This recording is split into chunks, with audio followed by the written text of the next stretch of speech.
جب صحرا کی تپتی ریت ہواؤں کے ساتھ سرگوشی کرتی ہے تو ایک چیز بڑی واضح بتاتی ہے۔ حضرت عمر رضی اللہ تعالیٰ عنہ شجاعت، اطاعت اور قناعت کے بے مثال پیکر ہیں۔ تیر اندازی، پہلوانی، خطابت میں اپنی مہارت حاصل کی۔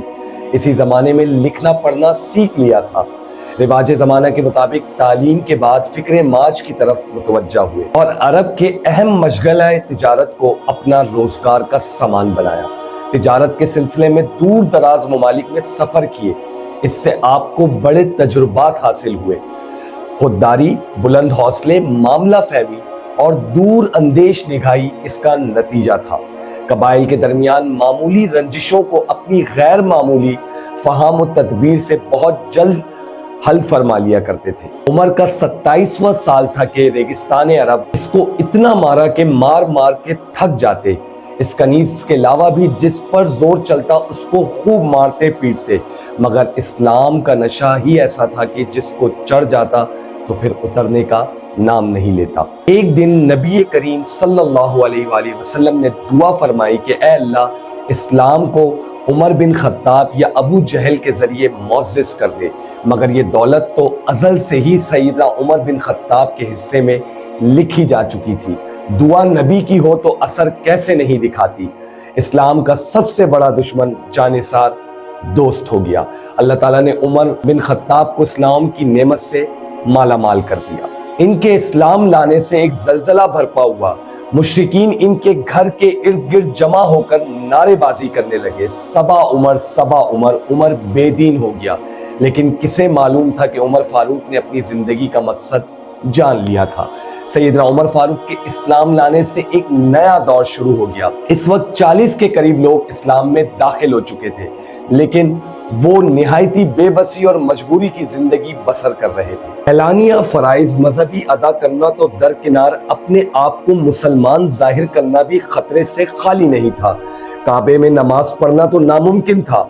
آپ نے مشرکین کو جمع کر کے بڑی جرت مندی اور بہادری سے اپنے اسلام کا اعلان کیا۔ کسی میں اتنی ہمت نہیں تھی کہ آپ کے سامنے کھڑا ہوتا۔ آپ کے ماموں نے دیکھا کہ اسلام کا معاملہ تازہ ہے، کہیں مشرکین کوئی نقصان نہ پہنچا دے، چنانچہ انہوں نے اپنی امان میں رکھ لیا۔ لیکن امیر المومنین اسلام کے قبل اپنی آنکھوں سے مسلمانوں کی مظلومیت دیکھ چکے تھے، اس لیے انہوں نے مسلمانوں کی محبت کی وجہ سے اس امان کو ٹھکرا دیا اور عام مسلمانوں کی طرح مل کر مشرکین کے مصائب کو استقامت کے ساتھ سہنے کے لیے تیار ہو گئے اور اعلان کیا کہ اب نماز جماعت کے ساتھ کعبے میں ادا کی جائے گی۔ یہ پہلا موقع تھا کہ مسلمانوں نے نماز کعبے میں ادا کی۔ اس بہادری کے انعام کے طور پر دربار نبوت سے فاروق کا لقب ملا۔ مکے میں جس طرح مسلمانوں کی تعداد بڑھتی گئی، مشرکین کے بغض میں بھی ترقی ہوتی گئی۔ پہلے وہ فطری خون خواری اور جوش مذہب کی وجہ سے اذیت پہنچاتے تھے، لیکن اب انہوں نے سیاسی استحصال بھی شروع کر دیا تھا۔ مسلمانوں کی زندگی مشکل سے مشکل تر بنتی جا رہی تھی۔ مسلمان حضور اکرم کی اجازت سے مدینے کے ساتھ مختلف ممالک میں ہجرت کرنے لگے۔ تمام مسلمانوں نے خفیہ اور پوشیدہ ہجرت کی۔ اس کے مقابلے میں سیدنا عمر فاروق نے آپ علیہ السلام کی اجازت سے ہجرت طلب کی۔ اجازت ملنے پر جس شان و شوکت سے اپنے ہجرت کا سفر شروع کیا وہ قابل بیان ہے۔ آپ نے گردن میں تلوار لٹکائی، تیر نکال کر ہاتھ میں رکھے، کعبے کے پاس آئے، 7 دفعہ طواف کیا اور مقام ابراہیم پر 2 نفل ادا کیے۔ اشراف قریش کعبے کی طرف ارد گرد چھوٹی چھوٹی جماعتوں میں بیٹھے ہوئے تھے۔ آپ ہر جماعت کے پاس آتے اور فرماتے کہ تمہارے چہرے خاک آلودہ ہو، جو چاہتا ہے کہ اس کے بچے یتیم ہو، اس کی بیوی بیوہ بنے، وہ اس وادی کے پار آ کر میرا مقابلہ کرے۔ سنو، میں مدینے ہجرت کر رہا ہوں، کون ہے مقابلے کو تیار؟ آئے میدان میں۔ للکار فاروقی کے سامنے سب کی بہادری دم توڑ گئی اور کوئی بھی مقابلے کو تیار نہ ہوا۔ اس کے بعد جماعت در جماعت مدینے میں ہجرت کر کے جمع ہونے لگے، حتیٰ کہ سرور کونین جناب محمد رسول اللہ صلی اللہ علیہ وسلم خود مدینے ہجرت کر گئے۔ آپ علیہ السلام نے مہاجرین اور انصار کے درمیان بھائی چارہ قائم کیا۔ انصار نے اس میں جانثاری کی مثالیں قائم کر دی تھی۔ مدینے میں اب مسلمان سکون اور اطمینان کے ساتھ عبادت کرنے لگے تھے کہ غزوہ بدر کا عظیم معرکہ پیش آیا۔ امیر المومنین اس معرکے میں حضور اکرم صلی اللہ علیہ وسلم کے لیے اپنی مقبرانہ رائے، معاملہ فہمی اور شجاعت اور بہادری سے دست بازو بنے رہے۔ اس معرکے میں مسلمان سرخرو ہوئے، کامیابی اور کامیابی ان کا نصیب بنی اور کفار کو شکست سے دوچار ہونا پڑا۔ اس معرکے میں سرداران قریش کی بڑی تعداد گرفتار ہوئی۔ اس بات پر بحث ہونے لگی کہ ان کے ساتھ کیا معاملہ کیے جائے۔ سیدنا ابو بکر صدیق اور دیگر صحابہ کی رائے یہ تھی کہ ان سے فدیہ لے کر انہیں آزاد کر دیا جائے، جبکہ عمر فاروق کی رائے تھی کہ ان سب کو قتل کر دیا جائے۔ آپ علیہ السلام نے ابو بکر صدیق اور دیگر صحابہ کی رائے پر عمل کرتے ہوئے ان تمام کو فدیہ لے کر آزاد کر دیا۔ اس کے علاوہ آپ نے جنگ احد، خندق، خیبر اور فتح مکہ جیسے معرکوں میں نمایاں خدمات انجام دی۔ سیدنا ابو بکر صدیق کی وفات کے بعد آپ خلافت میں آئے۔ اپنے 10 سال کے دورہ خلافت میں فارس، روم، ایران، عراق، شام اور بیت المقدس جیسی عظیم سلطنتوں کو فتح کیا۔ وقت کے فرعونوں کی حکومتوں کے تختے الٹ دیے اور ہر جگہ اسلام کا ڈنکا بچا دیا۔ اپنے دورہ خلافت میں ملک کی نظم و نسق کو باقاعدہ منظم کیا۔ آپ کی حکومت میں ملک کے تمام ضروری شعبے وجود میں آ چکے تھے۔ اپنی مملکت کو صوبوں اور ضلعوں میں تقسیم کیا اور ہر صوبے میں بڑے بڑے عہدیدار مقرر کیے، جن میں حاکم صوبہ، قاضی، فوجی، محکمہ منشی اور کلرک جیسے شعبے شامل ہیں۔ ملکی اور قومی مسائل مجلس شورا میں پیش ہو کر طے پاتے تھے۔ آپ اپنے دورہ خلافت میں حکام اور حکومی ملازمین کی کڑی نگرانی کرتے تھے۔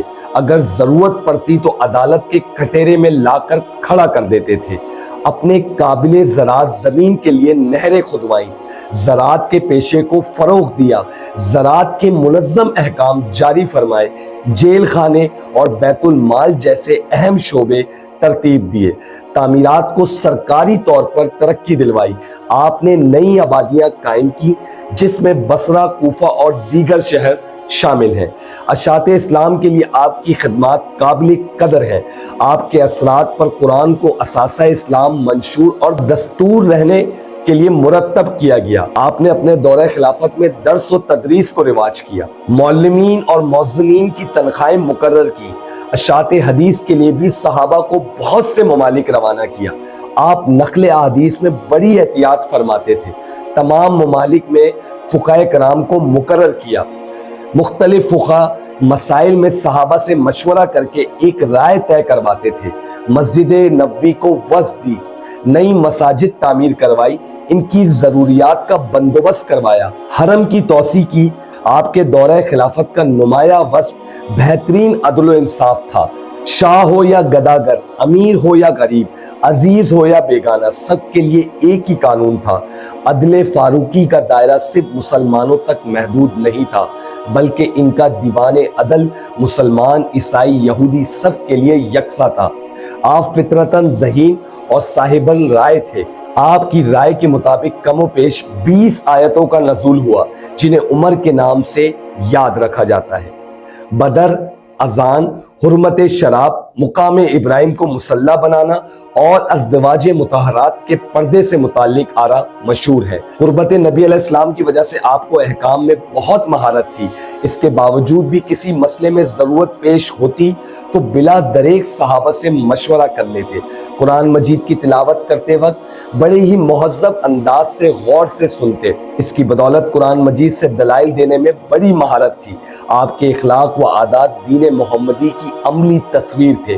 آپ کے آئینہ اخلاق میں خلوص، دنیا کی لذتوں سے اجتناب، حق پرستی، راست گوئی اور سادگی کا عکس نمایاں نظر آتا۔